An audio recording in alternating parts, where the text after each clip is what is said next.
Welcome to the 141st edition of Make Pro Wrestling Majestic Again. 141st. Same thing. I am Tiger Hype. And I'm Peanut Gallery. I am a genius, by the way. No, you're not. So, we got some drama.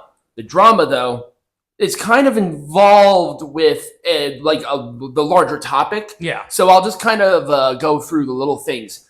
Collision. So, Collision has continuing. The ratings are continuing to fall. Yeah. Yes, that's old news. But this is also now getting scary. That because of a NCAA basketball tournament, Collision will not be on Saturday. And usually they reschedule the shows. They're not doing Collision at all. They're just outright canceling them? They're just outright canceling it. At least for the week that this tournament is going on. Well, it's going to be for like a month. But the question is, what does that mean? Because there has to be more. Because if the show is successful, they would just say, okay, we can rearrange it because they've done that for Rampage. They've done that for Dynamite. I mean, they are doing it for Rampage this week. Yeah, they're doing it for Rampage. So why do it for Rampage where it's pretty much everybody else and essentially like the B group against Collision that I would say has more of like its own sort of little roster because Bryan Danielson always wrestles on it, Eddie Kingston always wrestles on it, and they don't really show up on Dynamite a whole lot. I don't know. Once again, it's just an odd decision regarding this. To not even have a Saturday show. Yeah, so what does that mean? Does that mean they're testing the waters about maybe just canceling one of them? Because, I mean, they're already in the tanks. Right. Might as well. So we'll see. But I was like, that's kind of interesting.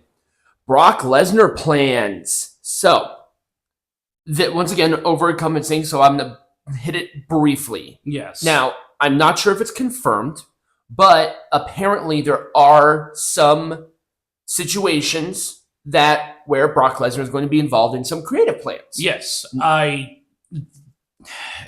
It's complicated, I think. Yeah, it's very complicated. Because we don't really know, because originally his plan was to go up against Gunther at Mania. Right. I mean, it's definitely going to be after Mania. Yeah, it's just interesting to see kind of how the situation has evolved, because I think, well, we can go into more detail about it, but I think that this whole drama, this whole lawsuit, I think goes way deeper than most people realize it does. Yeah. No, I understand that, but things keep hopping around, and it calls to me some scrutiny. But once again, we'll get into it when we get into it, because there's a lot to work out there, and but this is something that has been talked about, and it's like, okay, Lesnar is getting worked into some sort of tentative creative plans, but at the same time, does WWE really need Brock Lesnar right now? Right, it's so white hot, and let's talk about money.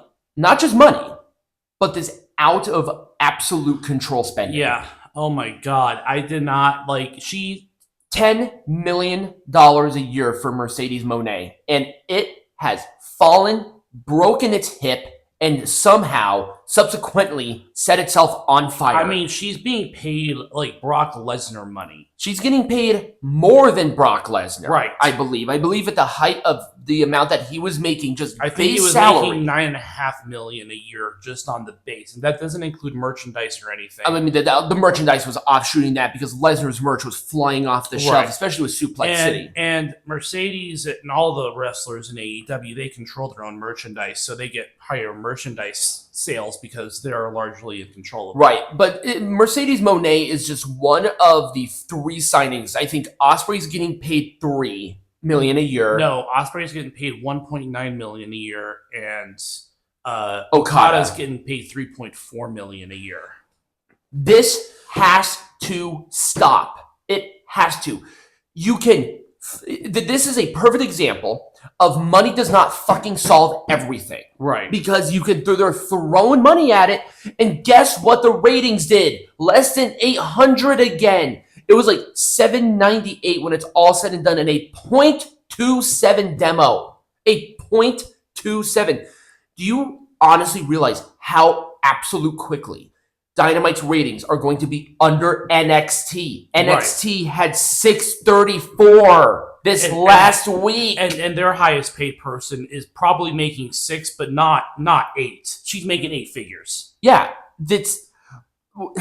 Do people not see what the fuck is happening? I mean, this was a blatant way for Mercedes not to go back to the WWE, but she already said that she wants to go back to the WWE. No. She's here for the bag! Yeah, she's here for the money. She's not here to do anything.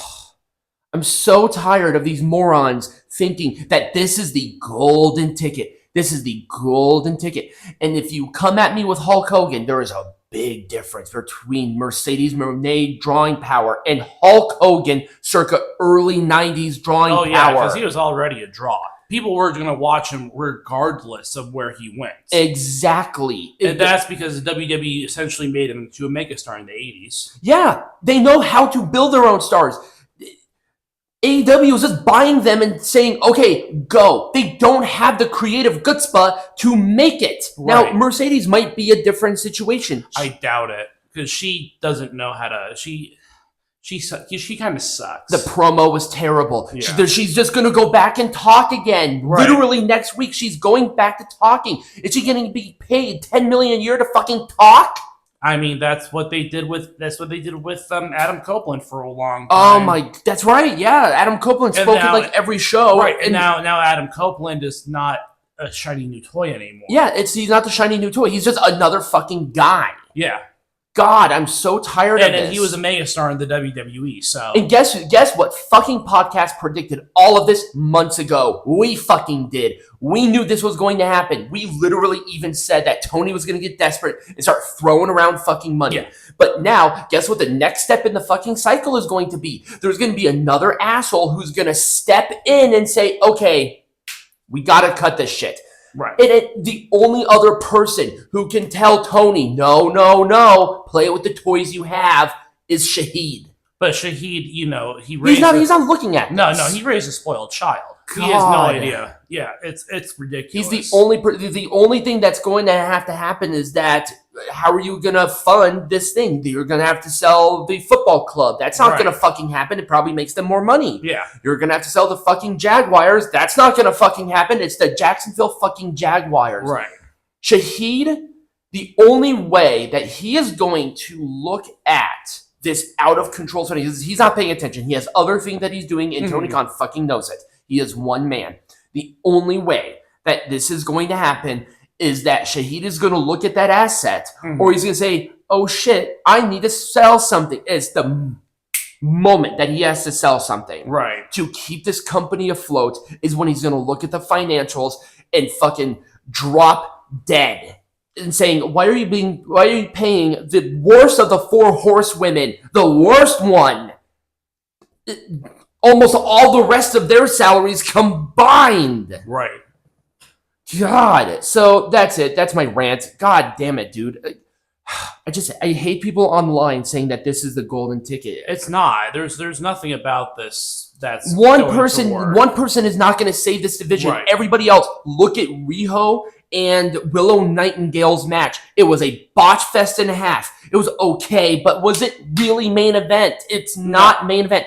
Mercedes, who is she going to wrestle? Right. Who is she going to wrestle that's going to make any sense? If she does not win that world title immediately, there's something wrong. Right.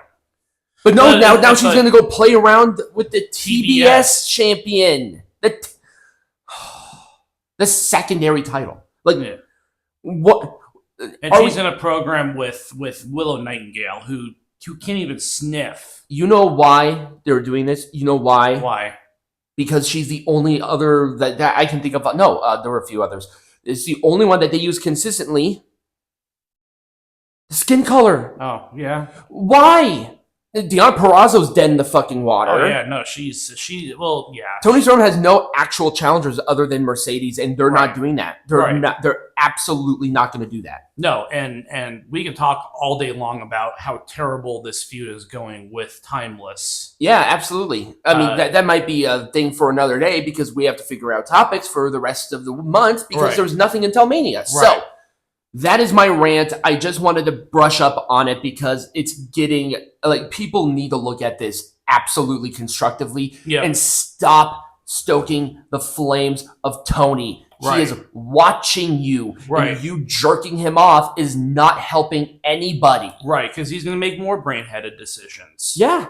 And watch it. All these people are going to be out of work. It's Yeah. going to be really hard because they're probably signed to almost guaranteed deals where they can't work anywhere else. Right. So, And it might turn into a situation where it's like, oh, some other company buys them out, but they can't get out of their contract. exactly. And at this point in time, WWE would not buy them out because of those guaranteed contracts. Absolutely Like not. they would not want to become the parent company to paying Mercedes Mone $10 million a year. Exactly. They're not going to do that. They're just not going to show any interest, and they're going to look at that as part of their, as part of the financials and stuff. And they're looking at contracts. If Tony Khan essentially looked at how much money the company lost, $34 million, and said, "Hold my cocaine," right? Because now he's just desperate. This is desperate. This is a desperate move. Mm-hmm. So when we come back, Peanut Gallery, we got some news. There's a few things of news, and let's get into it.